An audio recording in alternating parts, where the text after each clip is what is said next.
नमस्ते संस्कृताय मित्रों, मैं हूं डॉक्टर शिवाकांत तिवारी और एक बार फिर से श्री राम इंस्टीट्यूट के इस यूट्यूब चैनल पे आपका बहुत बहुत स्वागत एवं अभिनंदन है। आज फिर से हम एक बहुत ही महत्वपूर्ण टॉपिक लेकर के आपके साथ हाजिर हूं, जिससे आपकी परीक्षा में हिंदी और संस्कृत में एक सवाल आते हैं समास से सवाल आते हैं। प्राय आपसे थोड़ी थोड़ी गलतियों में गलत हो जाते हैं। मुझे लगता है आज ये वीडियो देखने के पश्चात आज तक जो आपसे गलतियां हुई होंगी, लेकिन आगे जीवन पर्यंत कभी भी आपसे समास गलत नहीं हो सकता। इसलिए संपूर्ण वीडियो को पूरा देखें और आज के पश्चात में कभी भी आप जितने भी परीक्षाएं देंगे, अभी आपका यूपी टेट चल रहा है, यूपी टेट के बाद आपका सुपर टेट आएगा या C TET central teacher eligibility test है, तो जहां भी आपका समास से सवाल आएगा, आज का वीडियो देखने के पश्चात में फिर आपसे कभी गलत नहीं होगा। इसलिए ध्यान से देखिएगा और पूरे समय तक जरूर देखिएगा, अन्य साथियों तक भी शेयर करिएगा ताकि उन तक भी सही जानकारी पहुंचे। ठीक है, चलिए हम लोग शुरू करते हैं। देखिए लिखा है समासा शब्द मिला किससे बन करके मिला, तो सम उपसर्ग है। सम क्या है? ये उपसर्ग है। सम उपसर्ग से और अस धातु है। अस क्या है? धातु है और उसमें घई प्रत्यय लगने से, कौन सा प्रत्यय? घई प्रत्यय लगने से समासा शब्द बनता है। ठीक है ना। कभी आपसे पूछ ले समास में कौन सा उपसर्ग है, तो सम है।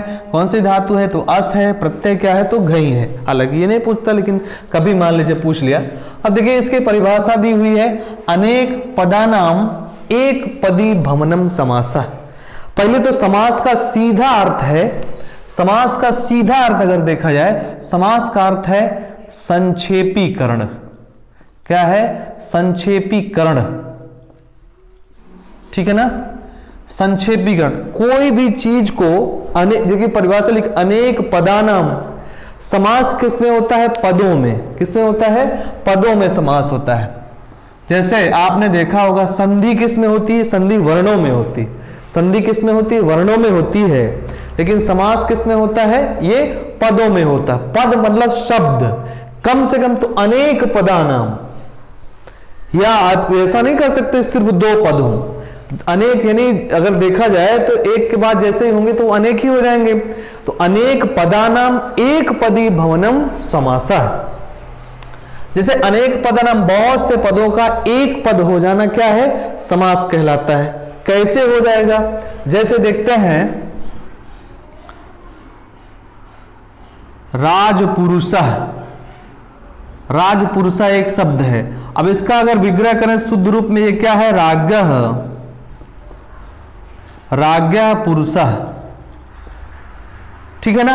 अब राज्ञः पुरुषः है तो ये राज्ञा एक पद था, पुरुष एक पद था, तो ये इन दो पदों का एक पद हो जाना ही क्या है? समास है।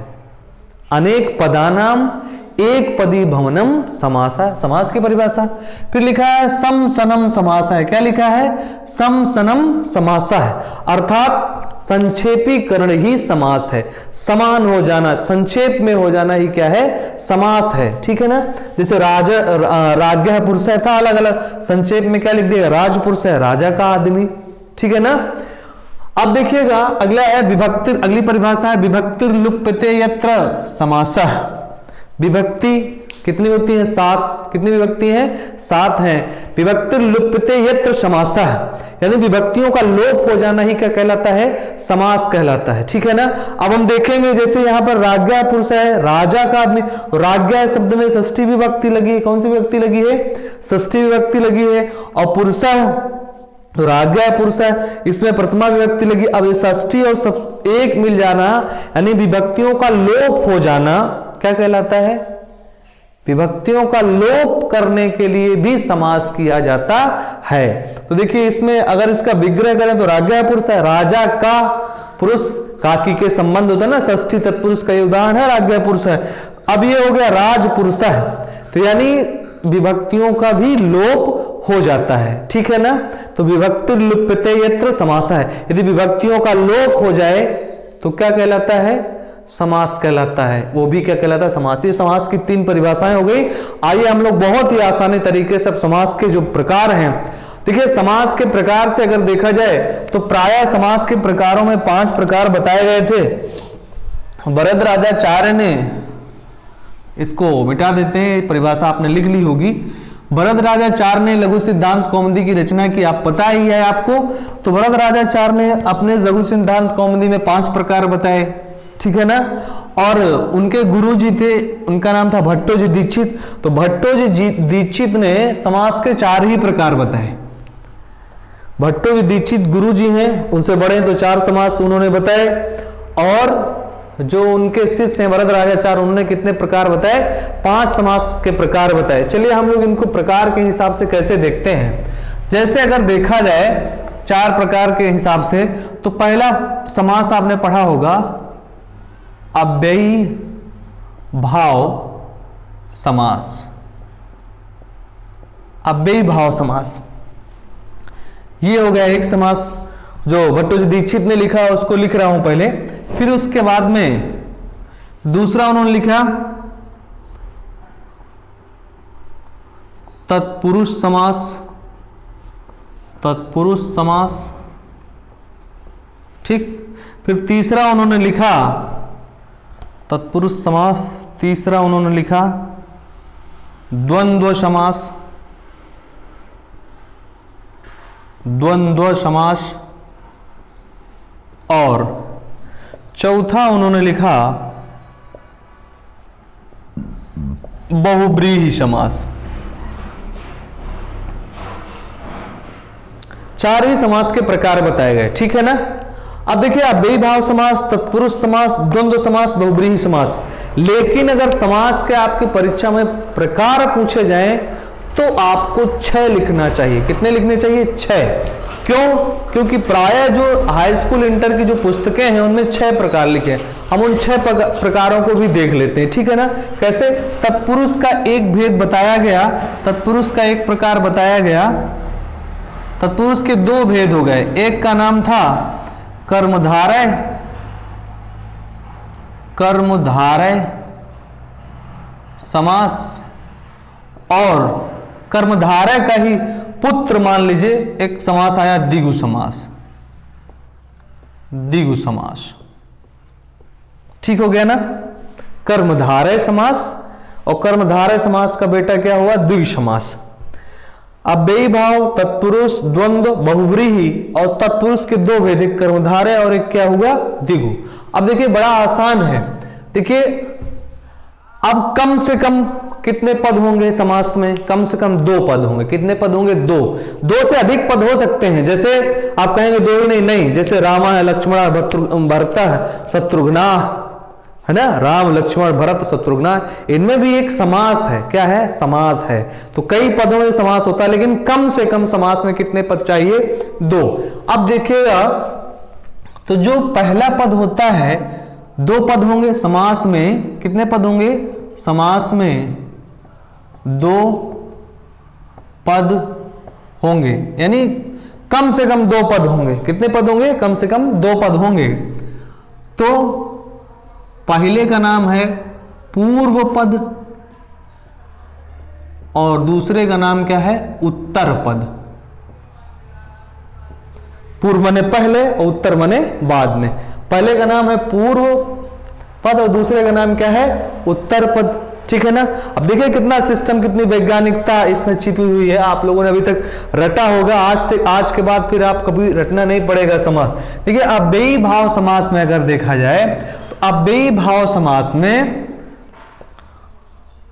पूर्व पद प्रधान होता है। पूर्व पद का अर्थ प्रधान होता है। प्रधान मतलब गांव का प्रधान नहीं, मुख्य होता है, ठीक है ना। पूर्व पद का अर्थ प्रधान होता है, ठीक है ना। अब देखिए अव्ययी भाव में किसका हो गया? आपसे परीक्षा में सीधे सवाल पूछता है अव्ययी भाव समास में कौन सा पद प्रधान होता है, या कौन से पद का अर्थ प्रधान होता है, या कौन सा पद प्रधान होता है। तो अव्ययी भाव समास का पूर्व पद प्रधान होता है। कौन सा? पूर्व पद। अब आइए तत्पुरुष में। अब पूर्व हो गया तो किसकी बारी हो गई? उत्तर पद।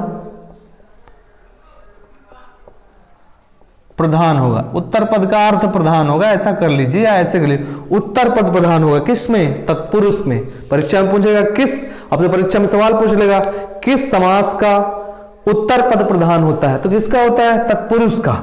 अब देखिए कर्मधारय तत्पुरुष का ही बेटा है, तो जो पिताजी के लक्षण होंगे बेटे में उसके लक्षण जाएंगे कि नहीं जाएंगे? बिल्कुल जाएंगे, अगर उन्हीं का बेटा है तो। हो सकता है, ठीक है ना, तो ये उन्हीं का बेटा है तो ये कर्मधारय में चला जाएगा। ठीक हो गया ना। कर्मधारय का भी आपसे पूछे कर्मधारय समास का कौन सा पद प्रधान होता है, तो क्या बताएंगे? उत्तर पद प्रधान होगा। कौन सा होगा? उत्तर पद। फिर आपसे पूछेगा द्विगु समास का कौन सा पद प्रधान होगा, तो क्या बताएंगे? उत्तर पद प्रधान होगा। कौन सा पद प्रधान होगा? उत्तर पद प्रधान होगा। जब पूर्व पद प्रधान हो गया फिर उत्तर पद प्रधान हो गया, तो अब किसकी बारी? आप बताएंगे। तो इसमें हो जाएगा दोनों पद प्रधान होंगे, दोनों पद प्रधान होंगे।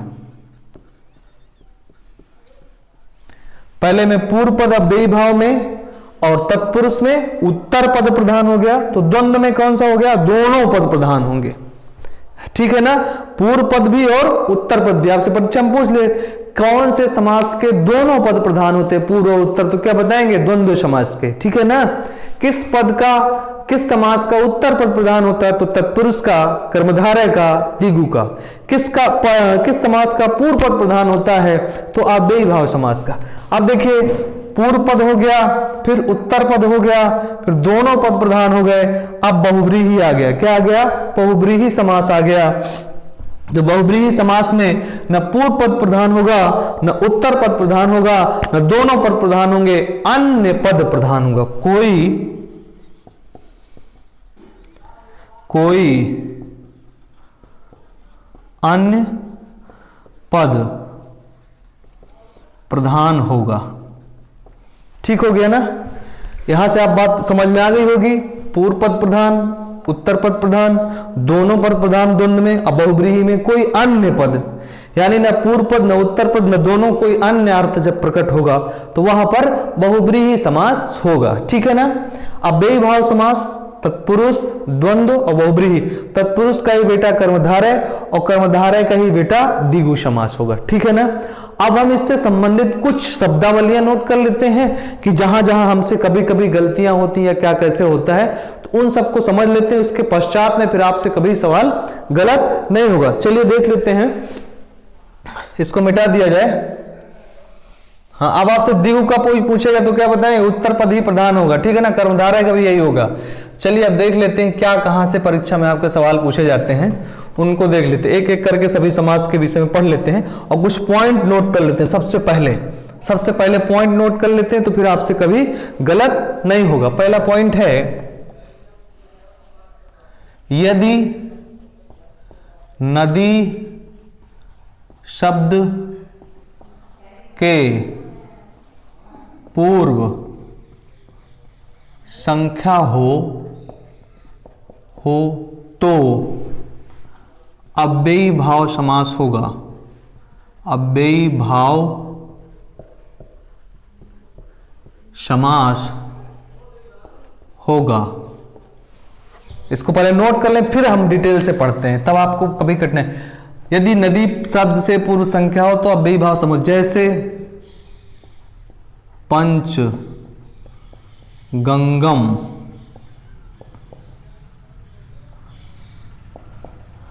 द्वियमुनम। ठीक हो गया ना। अगला नोट है, यदि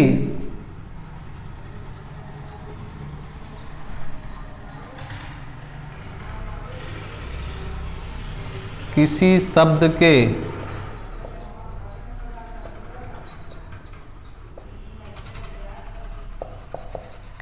पूर्व में संख्या हो, यदि किसी शब्द के पूर्व में संख्या हो और उसका कोई अन्य अर्थ निकले तो वहां पर बहुब्रीहि समास होगा। बहुब्रीहि समास है ना। अभी हम लोग पढ़ेंगे, मैं इसके पॉइंट आपको पहले नोट करा देता हूं कि ताकि आप बढ़िया विस्तार से समझ लेंगे आगे, ठीक है ना। चलिए इसके उदाहरण लिख देता हूं, जैसे दशानन, षडानन। जो एक अच्छा आदमी होगा, पढ़ा लिखा व्यक्ति होगा, वो 10 संख्या देख करके द्विगु समास नहीं लगाएगा ना। क्यों नहीं लगाना है? पहले चेक करने का। जो अच्छा डॉक्टर होता है वो पहले क्या करता है? ब्लड टेस्ट करता है ना, किसी देश इंजेक्शन ठोक दोगे ना। जो पहले आदमी टेस्ट करेगा, पहले टेस्ट, ये सब ये क्या टेस्ट लिख रहा हूं मैं, ये सीबीसी की जांच है, ये आपका हीमोग्लोबिन है, ये ऐसा है वैसा है, अब प्लेटलेट्स हैं, तो अब ये सब टेस्ट हैं, तो इनको चेक करिएगा। पहले चेक करना है, फिर उसके बाद में सही लगाना, ठीक है ना। चलिए अब देखिएगा, यदि संख्या आने पर और अर्थ निकले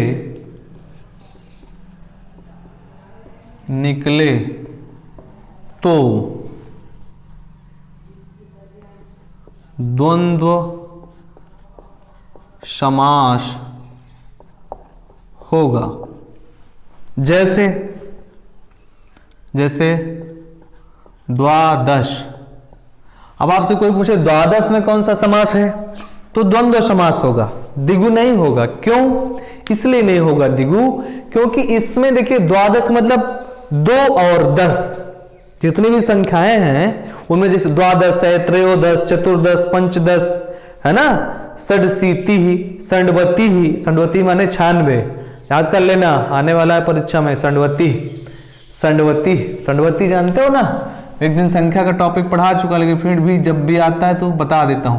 षण्डवती माने क्या होता है? 96, ठीक है ना।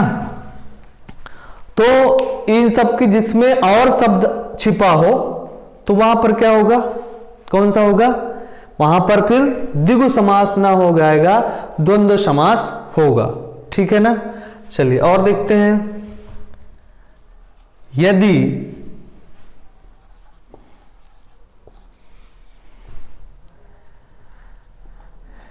कभी विकल्प में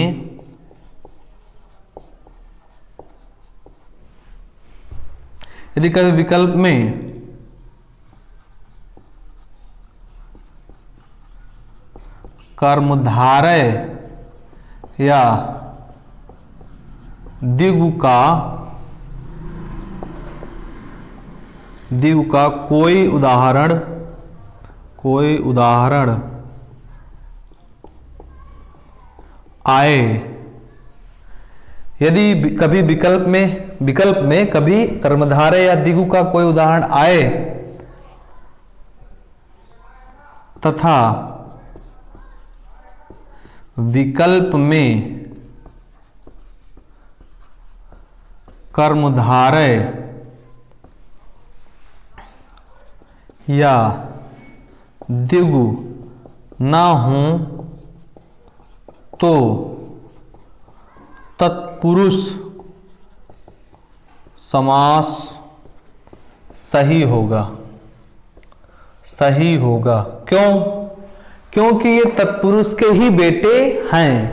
लेकिन ध्यान रखना है, प्लीज अटेंशन हियर। लेकिन अगर मान लीजिए जैसे आ गया, जैसे आपकी परीक्षा में आ जाता है नीलकंठ या नीलोत्पल, क्या आ गया? नीलोत्पल। अब आपकी परीक्षा में नीलोत्पल आ गया, ठीक है ना। विकल्प में, विकल्प देख लेते हैं। विकल्प ए है तत्पुरुष, विकल्प बी है अव्ययी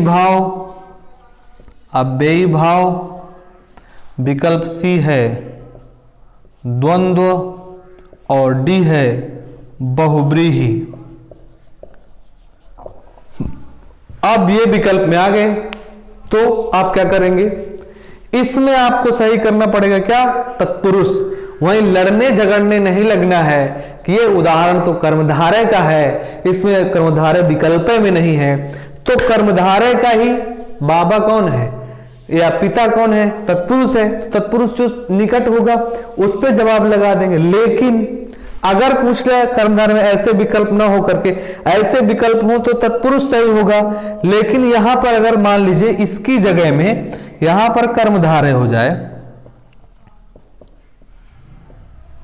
यहां पर अगर कर्मधारय आ जाए तो फिर देखेंगे क्या, फिर आप कहें कि यार बाप बेटा तो कर्मधारय का है, तो जो ये ज्यादा पुरख है तो इसको लगे ना, जो सबसे निकटस्थ विकल्प होगा फिर उसको सही करेंगे। अगर तत्पुरुष कर्मधारय दोनों विकल्प में आ गए तो फिर क्या सही करेंगे, कर्मधारय। जो सबसे निकटस्थ विकल्प होता है उसी को सही किया जाता है। ऐसा नहीं कि जबरदस्ती में है कि हमने आपसे बताया है कि उसी का भेद है, कर्मधारय तत्पुरुष का ही भेद है, तो हम पहले उसी में ना मारे जो मेन है। तो आप मेन में ना मारो, आप जो सबसे निकट विकल्प होगा, सबसे करीबी विकल्प होगा उसको सही करेंगे। ठीक है ना, यहां से मुझे लगता है आपके समझ में बेहतर आया होगा। ठीक है ना, इसी प्रकार से दिगु के भी साथ होगा।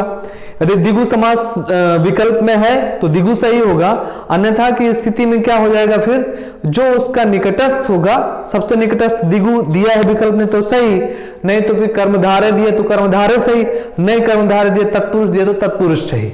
ठीक हो गया ना, चलिए आप समझे होंगे मेरे ख्याल में। फिर उसके पश्चात में है, यदि कहीं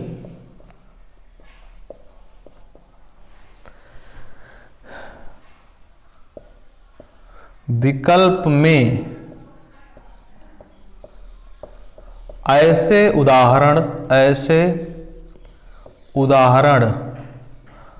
आए जो कर्मधारय और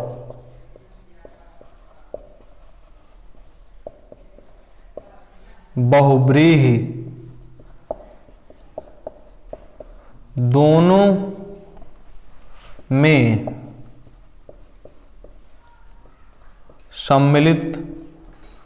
सम्मिलित हों तो वहां पर प्राथमिकता के आधार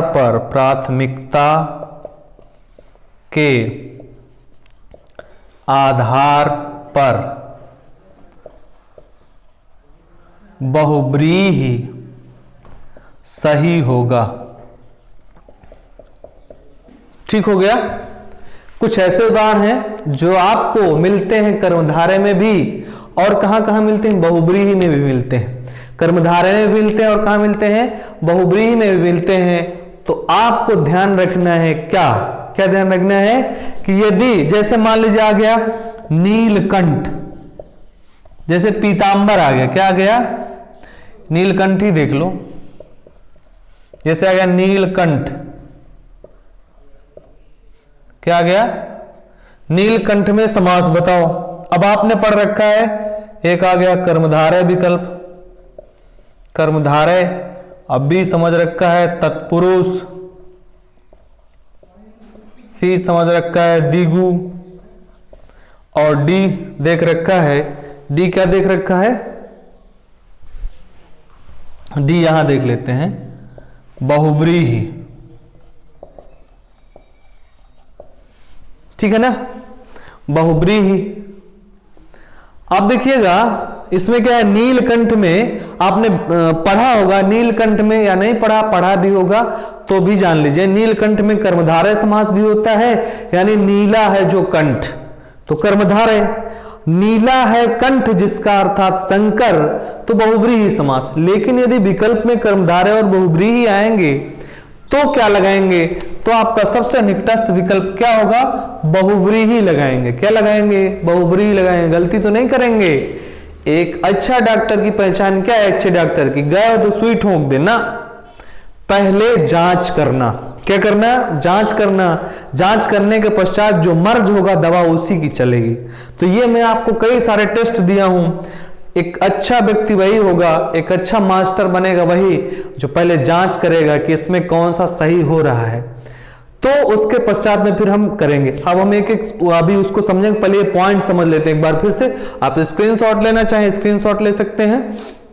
चलिए देखिए, यदि नदी शब्द के पूर्व में संख्या हो, यदि नदी के किसी नदी का नाम है उसके पूर्व में संख्या है, तो गच्छ से संख्या देख करके दिगु नहीं लगाना, फिर कौन सा समास चलेगा, अव्ययी भाव समास होगा। अव्ययी भाव समास की दवा चलेगी, ठीक है ना। फिर मान लीजिए यदि किसी शब्द के पूर्व में संख्या आ जाए तो ये दिमाग से हटा दो कि दिगु दिगु संख्या पूर्व दिगु, पढ़ेंगे भी संख्या पूर्व दिगु, लेकिन उसके पहले कुछ जांच पड़ताल। पूर्व में संख्या है और उसका कोई अन्य अर्थ निकले तो वहां पर बहुब्रीहि होगा। दशानन है, खडानन है, चतुरानन है।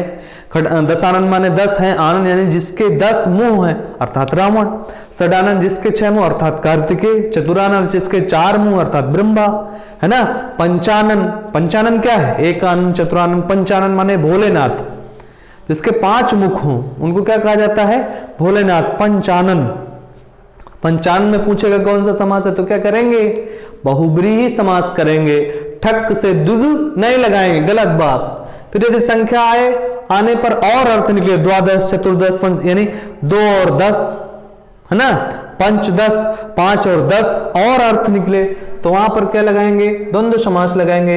यदि कभी विकल्प में कर्मधारय या दिगु का कोई उदाहरण होता है, विकल्प में कर्मधारय या दिगु ना हो तो तत्पुरुष समास लगाएंगे। लेकिन यदि उसका सबसे नजदीकी विकल्प उपलब्ध है तो वही लगाएंगे। दिगु का है तो दिगु, अगर विकल्प में है तो दिगु लगाएंगे। कर्मधारय का है तो कर्मधारय, यदि विकल्प में है तो कर्मधारय लगाएंगे। इन सब के चक्कर में तत्पुरुष नहीं ठोक देंगे, ठीक है। जब कोई नहीं रहेगा तब तत्पुरुष लगाएंगे, ठीक है। यदि कहीं विकल्प में ऐसे उदाहरण है जो कर्मधारय और बहुब्रीहि दोनों में सम्मिलित हो तो वहां पर प्राथमिकता के आधार पर क्या सही होगा, बहुब्रीहि समास सही होगा, ठीक है ना। चलिए अब हम एक एक को पढ़ करके एक एक के उदाहरण समझ लेते हैं, फिर अपनी बात को समाप्त करते हैं, ठीक है ना। चलिए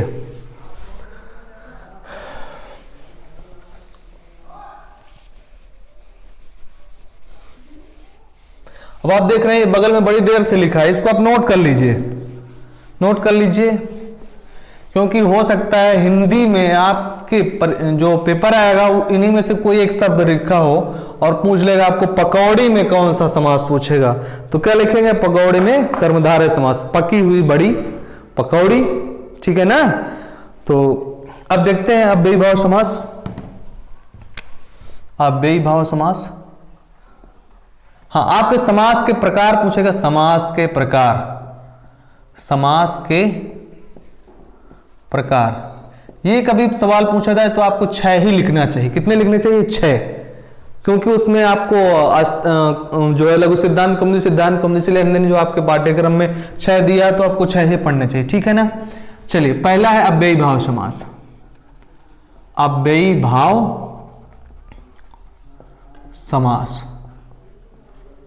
देखिए अब इसको बता ही दिए हैं कौन सा पद प्रधान होता है, पूर्वपद प्रधान होता है, ठीक है ना। अब सीधे अव्ययी भाव यानी अव्यय का जिसमें भाव हो जाए ऐसा समास, तो अव्ययी भाव समास के जितने भी उदाहरण होंगे सब अव्यय होंगे। क्या होंगे, अव्यय होंगे। और उनके ठीक पहले हमको याद रखना है उपसर्ग यदि लगा है, क्या लगा है, उपसर्ग लगा है, तो मैंने आपसे इसके पहले वीडियो में चर्चा किया था कि उपसर्ग जो होते हैं वो क्या होते हैं, अव्यय होते हैं। क्या होते हैं, अव्यय होते हैं। उपसर्ग लगा होगा आप समझ जाइएगा कि अव्ययी भाव समास है। क्या लगा होगा, उपसर्ग लगा होगा। 2-3 उदाहरण बस लिखूंगा, ज्यादा नहीं, 2-3 उदाहरण लिख करके मैं इस बात को खत्म करूंगा अव्ययी भाव समास का। जैसे देखिए अधिहरि, उदाहरण सीधे लिखते हैं, आप आगे समझना है, क्या समझ तो लिए ही है। अधिहरि, आदि क्या है, उपसर्ग है, अधिहरि। उसके बाद में है उपगंगम। कुछ लोग कहेंगे अभी आप कहे थे नदी के सामने संख्या दिखे तो अब बेबात, उप खाली ये उप लगा, उप क्या है, उपसर्ग है, उपसर्ग। उपगंगम में, अधिहरि में, इस प्रकार से उपकूलम में, है ना, निर्मच्छिकम, निर्मच्छिकम, निर्मक्षिकम, मक्षिकाणाम अभावः, इसका विग्रह होता है मक्षिकाणाम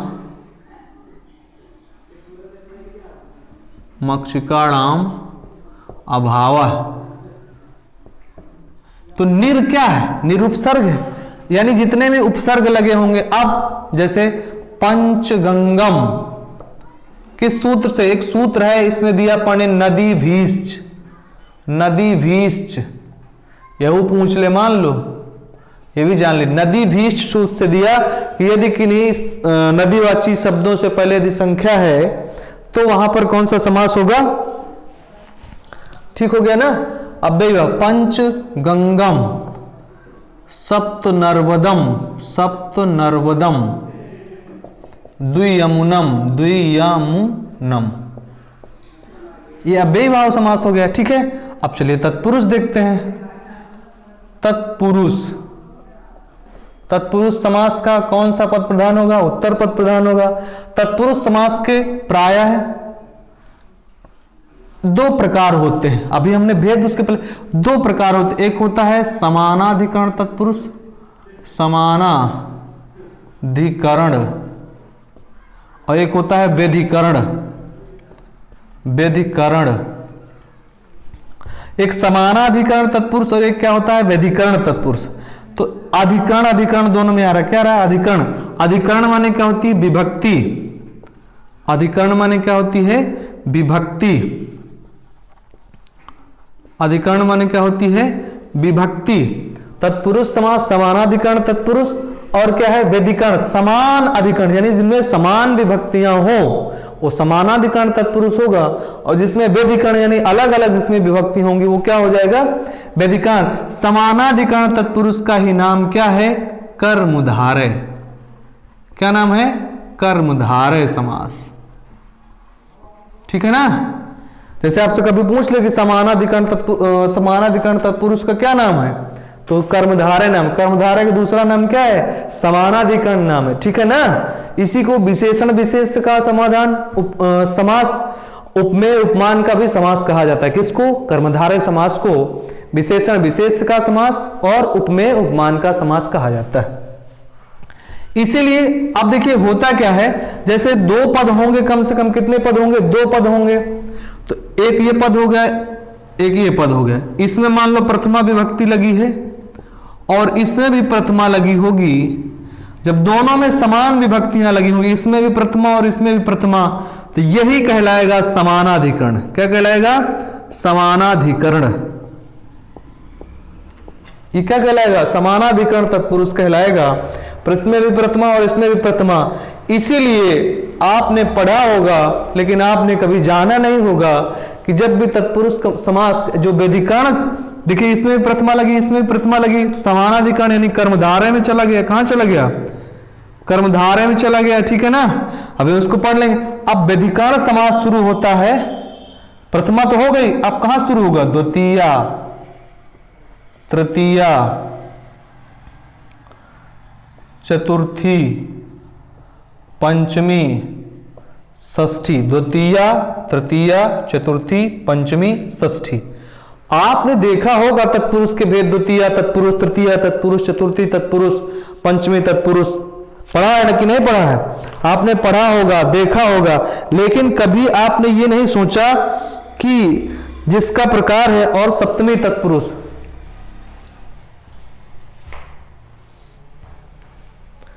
षष्ठी और सप्तमी तत्पुरुष, द्वितीया, तृतीया, चतुर्थी, पंचमी, षष्ठी, सप्तमी।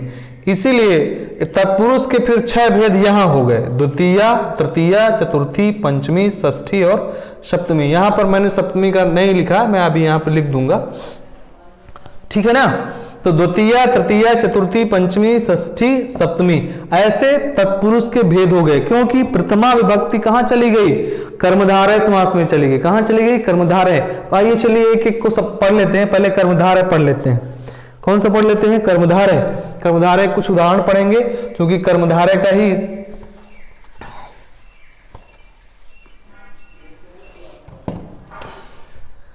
कर्मधारय क्या बताया? विशेषण विशेष का समास है। विशेषण विशेष, या इसी को कहते हैं उपमेय उपमान, उपमेय उपमान का समास।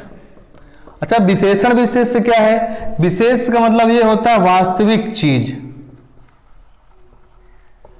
और विशेषण का मतलब जो विशेषता बताए, जो विशेषता बताए। अर्थात जैसे लिखा हो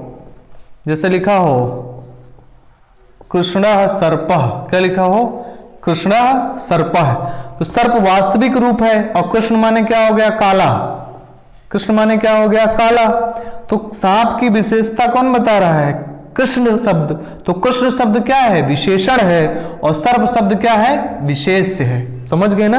वास्तविक रूप में जो होता है वो विशेष होता है, यानी जिसकी विशेषता बताई जाती है वो विशेष होता है, और जो विशेषता बताता है वो विशेषण कहलाता है।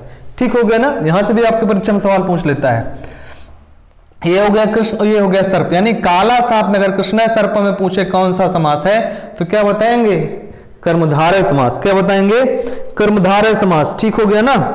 जैसे अब आगे देखिएगा, कर्मधारय समास पे ही बहुत ज्यादा कठिन आपकी परीक्षा में नहीं आता है। जैसे कहा जाएगा महात्मा, महात्मा में पूछे कौन सा समास? तो कर्मधारय। क्यों? महान है जो आत्मा है ना, महान आत्मा की विशेषता कौन शब्द बता रहा है? महा शब्द है ना। महान, महात्मा में कौन सा समास हो जाएगा? कर्मधारय। ठीक है। नीलोत्पल, नीलोत्पलम, नीलोत्पलम। उत्पल माने होता है कमल, उत्पल माने क्या होता है? कमल, और नील माने नीला। नीला कमल जो हो उसको क्या कहते हैं? नीलोत्पलम कहते हैं। तो ये कर्मधारय समास के उदाहरण हो गए। ठीक है ना? चलिए हम लोग थोड़ा जल्दी पढ़ने का प्रयास करते हैं, क्योंकि आपसे अब गलत होगा ही नहीं। क्यों? क्योंकि आपने सही तरीके से जान लिया है। जब किसी में पूर्व में उपसर्ग दिख जाएगा या नदी बाची संख्या, नदी के सब पहले संख्या दिख जाएगी तो अब भी भाव लगा देंगे, है ना।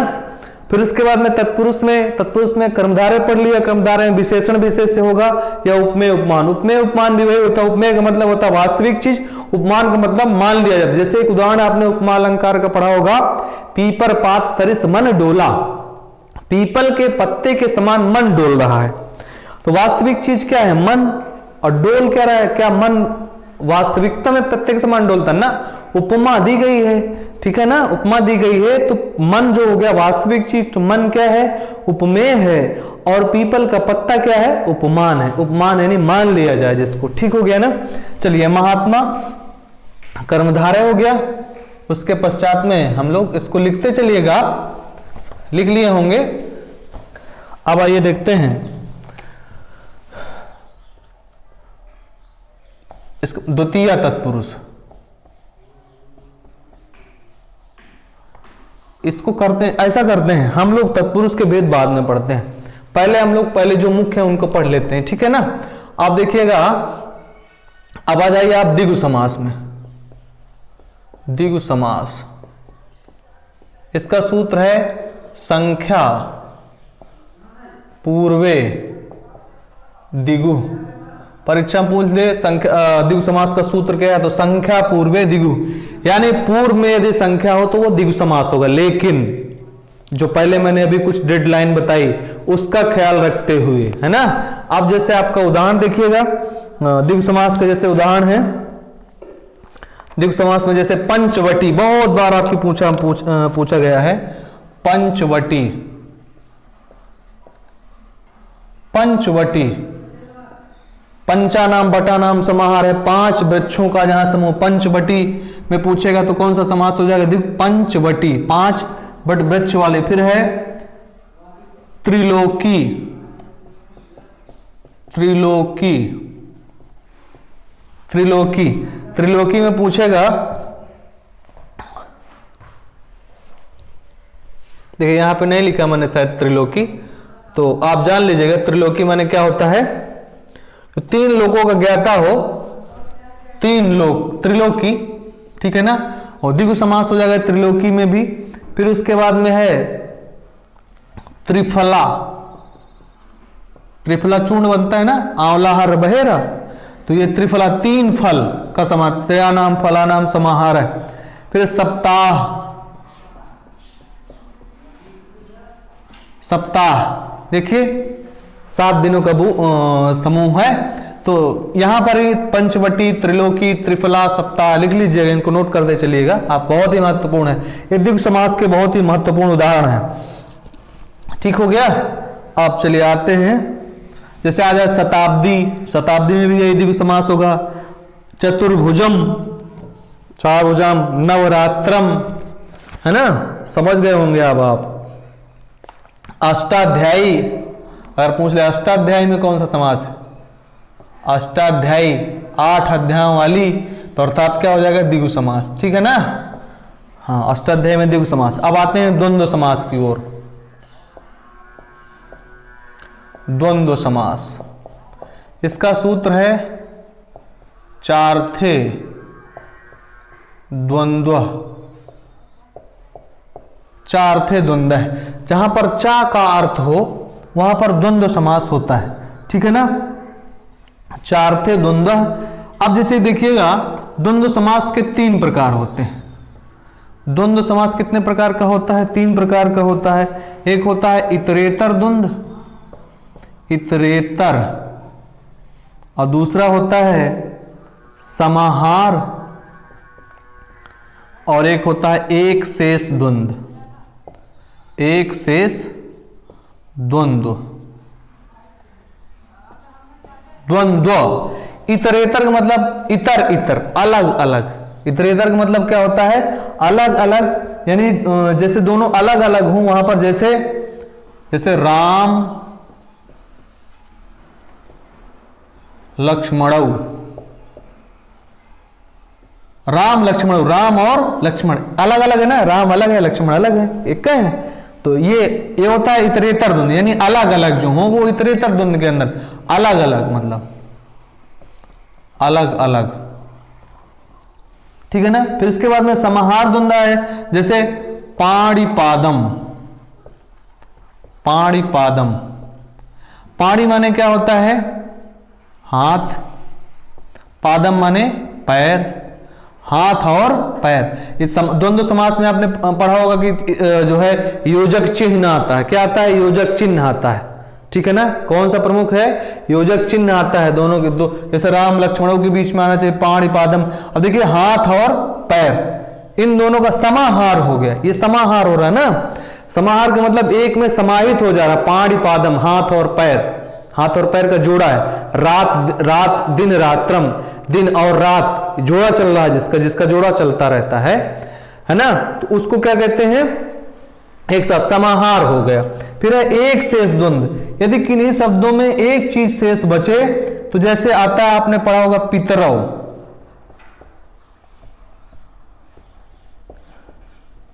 पितरौ। दूसरा शब्द पढ़ा होगा मयूरौ। पितरौ का मतलब होता है पिताचा और माताचा। मयूरौ का मतलब होता है मयूरः च मयूरी च। देखिएगा, मयूर और मयूरू के जोड़े, मयूर और मयूरी के जोड़े को क्या कहते हैं, मयूरौ। पिता और माता के जोड़े को क्या कहते हैं, पितरौ। एक शेष, दो मिलकर के एक शेष बचा, पिता और माता मिलकर के क्या बन गए, पितरौ। मयूर और मयूरी मिलकर के क्या बन गए, मयूरौ। तो ये एक शेष द्वंद्व कहलाता है। ठीक हो गया ना। और आप समझ गए होंगे, ये सब उदाहरण है किसके, द्वंद्व समास के।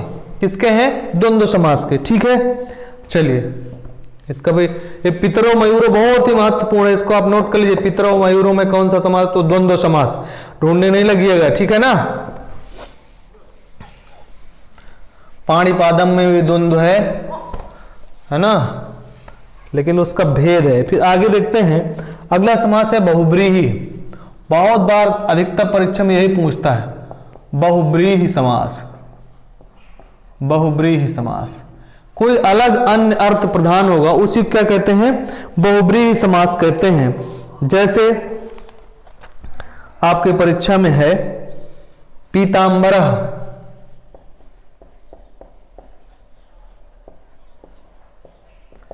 पीताम्बर, पीतम अम्बरम यस्य सः, पीतम अम्बरम यस्य सः, इसका विग्रह किया जाता है पीतम अम्बरम यस्य सः, अर्थात पीले कपड़े पहनने वाला, वस्त्र धारण करने वाला कौन है? कृष्ण है, ठीक है ना, विष्णु है। पीताम्बरा हो गया। फिर उसके बाद में है लंबोदरा, लंबोदरा लंबा है उधर उसका, अर्थात कौन हो गया? गणेश।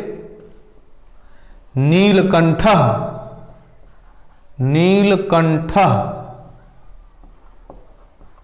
अर्थात कौन हो गए? महेश, है ना, नीलकंठ माने क्या हो गए? महेश हो गए।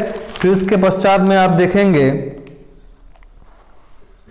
चक्रपाणी, चक्रपाणी, चक्र को जो हाथ में धारण करता है, अर्थात कौन धारण करता है? विष्णु, विष्णु हो गए, अलग अर्थ जिसमें निकलता हो। अब जैसे आप देखेंगे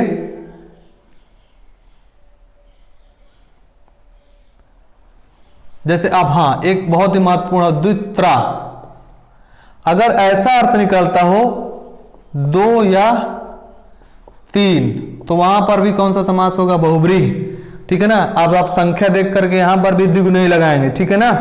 जैसे पंचसा,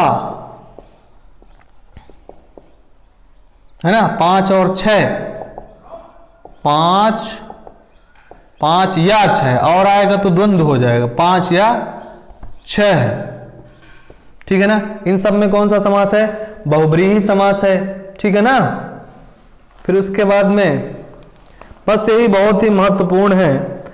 अब आप देखिए जैसे चतुरानन, चतुरानन, चतुरानन माने क्या होता है? ब्रह्मा जी। पंचानन, पंचानन कौन है? शिव। ये सब किसके उदाहरण है? बहुब्रीहि समास के उदाहरण है, ठीक है ना। यहां से आप इसको नोट कर लीजिए, आपके परीक्षा में हो सकता है यही विकल्प कहीं रखे हों तो आप उनको बहुत आसानी से कर लेंगे, ठीक है ना।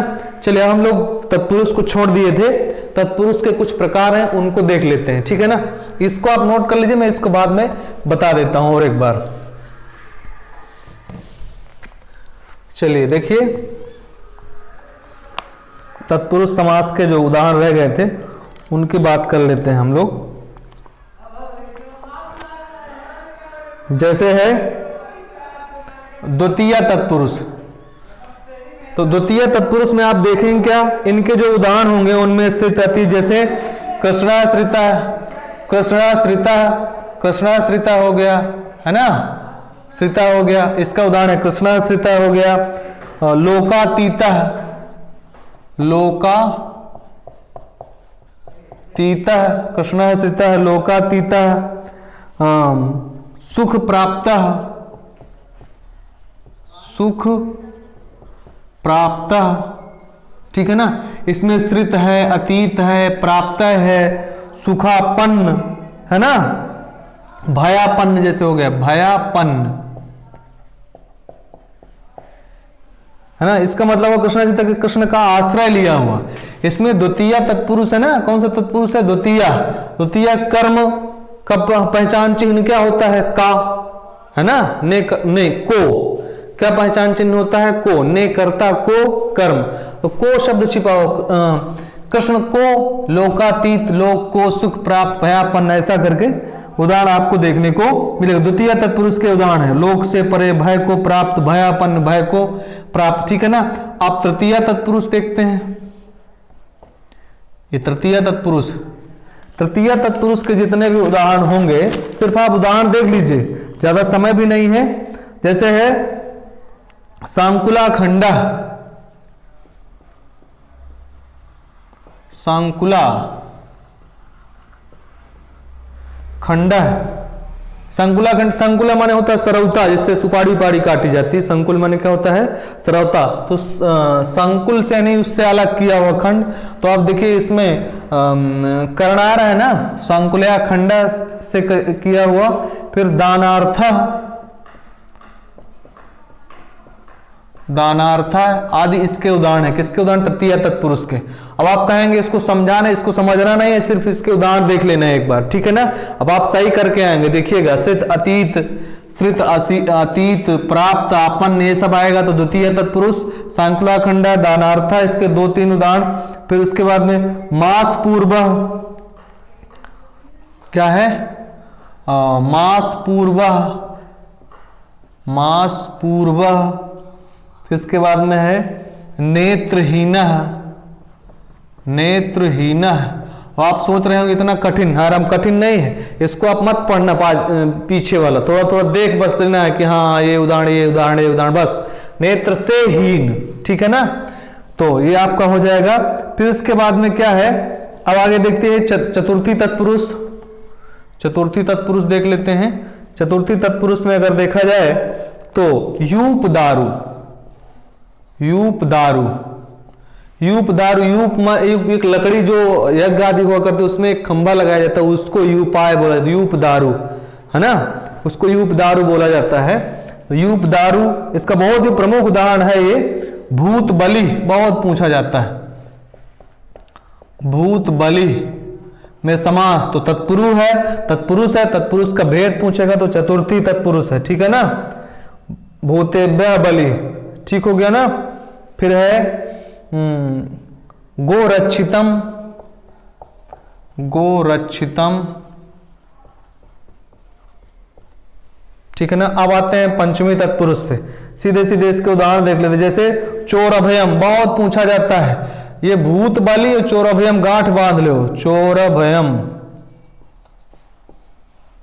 चोर अभयम में समास कौन सा है ना? चोर अभयम मतलब होता चोरात भयम, चोर से डर लगता है ना। सिंह भीता, सिंह भीता, शेर से डर लगता है, ठीक हो गया। फिर उसके बाद में कल्पना पोढ़ा, कल्पना पोढ़ा, इन सब में चोर अभयम, भूत बलि, तत्पुरुष समास के उदाहरण है। प्रमुख उदाहरण देख लीजिएगा, यूप दारू, हाँ ये प्रमुख उदाहरण देख लीजिए। तत्पुरुष चतुर्थी का है, ये पंचमी का है, ठीक है। चोर अभयम भीतरथा नाम भय हेतु पढ़े भी हैं, है ना। पंचमी व्यक्ति का उदाहरण होता है या पंचमी का उदाहरण होता है कि नहीं होता है, वहां पर भीतरथा नाम भय हेतु, तो वहां से भी आप कर लेंगे, ठीक है ना। चलिए अब आते हैं षष्ठी पे। षष्ठी, तृतीया, चतुर्थी, पंचमी और षष्ठी पे आते हैं। षष्ठी तत्पुरुषों में जैसे हिमालय, हिमालय, विद्यालय, बड़ा सरल है इसलिए बता दे रहा हूं। क्यों? हिमालय विद्यालय में पूछ लेगा, आप ढूंढते रह जाओ, है ना। हिम काल है, काकी के संबंध, यहां पर का बोध हो, है ना, इसका आप कर लेंगे। हिम, हिम का घर, पर्थ का घर, ही विद्या का घर, ठीक है ना। तो आप कर लेंगे राजपुरुष, राजपुरुष बहुत पूछा जाता है, राजपुरुष राजा का आदमी, षष्ठी तत्पुरुष का उदाहरण है, ठीक है ना। राजपुत्र, राजपुत्र राजा का पुत्र, ठीक है ना, बहुत ही महत्वपूर्ण उदाहरण है। फिर उस राष्ट्रपति, बहुत पूछा जाता है राष्ट्रपति, राष्ट्रपति तो क्या हो जाएगा, राष्ट्रपति में कौन सा समास हो जाएगा, षष्ठी तत्पुरुष हो जाएगा, ठीक है ना। पाठशाला, देव भाषा, कालिदासा बहुत महत्वपूर्ण ये भी है, कालिदास, जो काली का जो दास हो वो षष्ठी तत्पुरुष समास में आ जाएगा, ठीक है ना। अब फिर है सप्तमी तत्पुरुष में आइए, है ना, 6 हो गया। सप्तमी तत्पुरुष में आइए, जैसे मुनि श्रेष्ठ, मुनि, मुनि श्रेष्ठ, मुनियों में मैं परिधिकरण, नरोत्तम बहुत पूछा जाता है, नरोत्तम, मुनिश्रेष्ठ, नरोत्तम, इसको आप यहां भी कर लीजिएगा, जहां पर मैंने ये नहीं लिखा ना, तो आप यहां से भी इसको जोड़िएगा। सप्तमी तत्पुरुष का उदाहरण है ये, ठीक है ना। फिर उसके पश्चात में अगर देखा जाए पुरुषोत्तम, पुरुषोत्तम, इन सब में भी कौन सा है, सप्तमी तत्पुरुष का उदाहरण है। ये तो आपको यहाँ पर सिर्फ उदाहरण देख लेने, जो महत्वपूर्ण उपदार भूत बलि चोरभयम राष्ट्रपति और मुनिश्रेष्ठ नरोत्तम, ये सब देख लेना, आपको दिमाग में बैठ जाएगा कि कहाँ पर कौन सा समास होगा, ठीक है ना। इसको देखने के पश्चात में आपसे, अब आप देखिए यहाँ पर लिखा है, तो मैंने इसलिए यहाँ पर लिख दिया है क्योंकि वो सब सारी चीजें जो संस्कृत में वही हिंदी में भी है। ये समास आपको हिंदी में भी काम देंगे, ठीक है ना। करना क्या है, सीधे मैंने उदाहरण लिख दिया है। अब बेई भाव समास में भर पेट, यथाशक्ति, यथा संभव, समक्ष, वखूबी, प्रत्युपकार, परोक्ष, उपकूल, बहुत बार पूछा गया, प्रत्येक, बेकाम, ठीक है ना। ऐसा जब पूछा जाएगा तो कौन सा उदाहरण होगा, अव्ययी भाव समास होगा। क्या होगा, अव्ययी भाव समास, ये सब सारी चीजें मिल जाएंगी, ठीक है ना। फिर है तत्पुरुष समास में, देखिए तत्पुरुष समास में मैंने यहाँ पर लिखा है, द्वितीय तत्पुरुष में गगन चुंबी, गगन है ना, ने कर्ता को, गगन को चूमने वाला, तो गगन, इसका चिन्ह क्या होगा, तत्पुरुष को ही तो होगा, द्वितीय विभक्ति का। चिड़ी मार, चिड़िया को मारने वाला, पॉकेट को मारने वाला, मुंह तोड़, स्वर्ग को प्राप्त, रस भरा, रस से भरा, तृतीय तत्पुरुष है, रस से भरा, मुंह मांगा, मुंह से मांगा, तुलसी, तुलसी द्वारा लिखित, मदान, मद से अंधा, ठीक है ना। चतुर्थी में देखिए देशभक्ति, चतुर्थी का क्या होता है, सूत्र, ने कर्ता को कर्म, अपादान से कर्म, संप्रदान को के लिए, तो देश की भक्ति है ना, देश के लिए भक्ति, रसोई का घर, विधानसभा है ना, गौशाला, इन सब में कौन सा हो जाएगा आपका चतुर्थी तत्पुरुष। धन से हीन, धन से जो मतलब पंचमी का मतलब है होता अपदान, अलग होना, पदच्युत, पद से हटा दिया गया, नेत्रहीन, आंखों से हीन हो। फिर देखिए त्रिपुरारी, त्रिपुरारी, खरारी, पुस्तकालय, इन सब में कौन सा है, सब षष्ठी है, क्या है, षष्ठी तत्पुरुष है, ठीक है ना। और त्रिपुरारी कहीं कहीं आपको इसमें भी मिल जाएगा, बहुब्रीही में, तो बहुब्रीही मिल जाए तो फिर आप त्रिपुरारी शंकर जी का नाम है, किसका नाम है, शंकर जी का नाम है। अगर ऐसा उदाहरण मिल जाता है तो फिर बहुब्रीही को वरीयता देंगे, किसको वरीयता देंगे, बहुब्रीही को वरीयता देंगे, ठीक है ना। कर्मधारय में नवयुवक है, नीलोत्पल है, सन्मार्ग है, पीतांबर है, पकौड़ी है, नीलकंठ है, ये कर्मधारय हो गया। दिगु में देखिए त्रिभुवन, यानी त्रिभुवन 3 लगा है, पसेरी 5 किलो, 5 संख्या बहुत, पंचवटी, दुअन्नी, क्या लिखा है, दुअन्नी, दुअन्नी 2 आने, चौराहा, चौराहा, क्या लिखा है, चौराहा, चौराहा में भी समास पूछेगा तो द्विगु समास हो जाएगा, ठीक है। अब द्वंद्व में आइए, पाप पुण्य जोड़े में चलता है, पाप पुण्य, हरि शंकर, हरि माने क्या होता है, हरि माने विष्णु, ठीक है ना, और शंकर माने शंकर जी, भात दाल, इन सब में कौन सा समास पूछेगा, द्वंद्व। बहुत पूछा जाता है, मृत्युंजय, रट लो, मृत्युंजय में समास, बहुब्रीही, मृत्यु को जीतने वाला शंकर जी, प्रधानमंत्री, प्रधानमंत्री, चूंकि इसका अलग अर्थ निकल रहा है, ठीक है ना, गोपाल, ठीक है ना, वीणा पाणी, मृगेंद्र, गोपाल, गाय को पालने वाला कृष्ण, वीणा पाणी, हाथ में वीणा धारण करने वाली, अर्थात कौन, कौन हो जाएगी, सरस्वती मां। मृगेंद्र, मृगेंद्र किसका पर्यायवाची है, तो शेर का, मृगों का जो इंद्र हो, शेर का पर्यायवाची, ठीक है। तो यहां से आप ऐसी आशा ही नहीं, अपितु पूर्ण विश्वास है कि आपके द्वारा कभी भी कोई भी समास गलत नहीं होगा।